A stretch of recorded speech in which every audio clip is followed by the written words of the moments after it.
Inovasi model pembelajaran Flipped Classroom menuntut siswa betul-betul memahami sesuatu, mendalami sesuatu, dan terlibat aktif dalam pembelajaran. Dalam video ini, Anda akan belajar lebih dalam tentang apa itu active learning. Simak videonya hingga akhir ya, learner!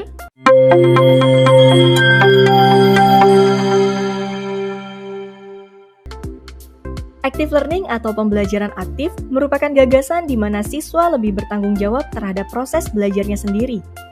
Ketika mereka hanya duduk dan mendengarkan penjelasan guru secara pasif, mereka tidak mampu mengembangkan proses berpikir lebih mendalam. Sehingga, dengan metode pembelajaran aktif ini, siswa secara individual harus memahami sesuatu secara mendalam. Sebagai core dari model Flipped Classroom, konsep ini sudah dikenal lebih dari 1 dekade dalam blended learning. Seperti yang dikemukakan Garrison dan Vaughan tahun 2008, Flipped Classroom yang didesain dengan baik membuat siswa belajar lebih aktif dan mandiri, sementara guru berperan sebagai fasilitator dalam pembelajaran. Anda dapat mengenal pembelajaran aktif mulai dari karakteristik yang dikemukakan oleh ahli, salah satunya oleh Suryadi pada tahun 2013. Beliau menyebutkan karakteristik pembelajaran aktif. Yang pertama, menekankan pada proses pembelajaran, bukan pada penyampaian materi oleh guru. Proses pembelajaran tidak lagi sekedar transfer of knowledge atau transfer ilmu pengetahuan, melainkan lebih kepada transfer of value atau transfer nilai. Nilai yang dimaksud di sini yaitu nilai-nilai karakter secara luas. Salah satunya adalah rasa ingin tahu. Kedua, siswa tidak boleh pasif, tetapi harus aktif mengerjakan sesuatu yang berkaitan dengan materi pembelajaran. Aktif dalam konteks ini merupakan upaya penanaman nilai tanggung jawab, di mana siswa harus mempraktikkan bahkan membuktikan teori yang dipelajari, tidak sekadar diketahui.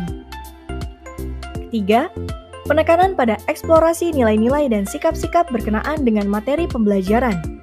Dalam hal ini, siswa berhak menerima materi pelajaran yang dipandang selaras dengan pandangan hidupnya atau menolak materi pelajaran yang tidak sesuai dengan pandangan hidupnya.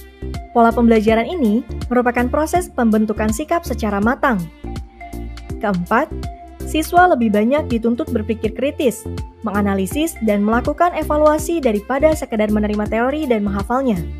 Kelima, umpan balik dan proses dialektika yang lebih cepat akan terjadi pada proses pembelajaran. Pembelajaran yang dialogis secara tidak langsung membentuk karakter siswa yang demokratis, pluralis, menghargai perbedaan pendapat, inklusif, terbuka, dan humanitas yang tinggi.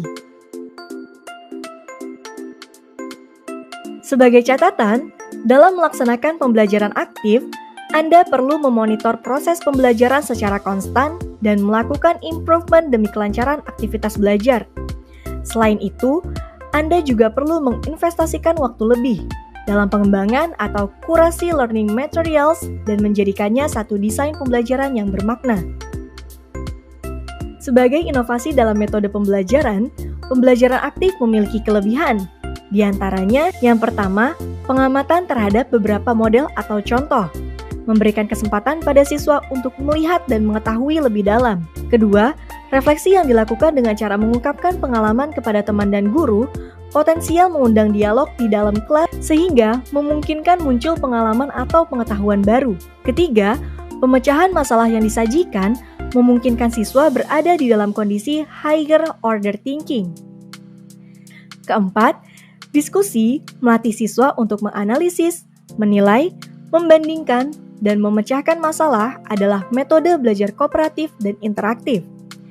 Kelima, self-explanation adalah suatu proses menjelaskan mengenai pemahaman siswa baik kepada temannya maupun guru, memungkinkan terjadinya pemahaman yang lebih kuat. Bagaimana dengan kekurangannya? Perlu Anda ketahui juga, dalam pelaksanaan pembelajaran aktif, terutama di kelas, suasana gaduh akibat dari aktivitas yang ditimbulkan oleh active learning justru seringkali dapat mengacaukan suasana pembelajaran. Selain itu, konsep pembelajaran aktif yang menyenangkan juga dapat membuat siswa lebih cenderung untuk bermain dan melupakan tugas utamanya untuk belajar. Sesi kali ini sudah selesai. Apakah Anda sudah memahami apa itu pembelajaran aktif? Jika belum, Anda dapat memperkaya wawasan tentang pembelajaran aktif pada sumber lain. Tetap semangat belajar ya, learners!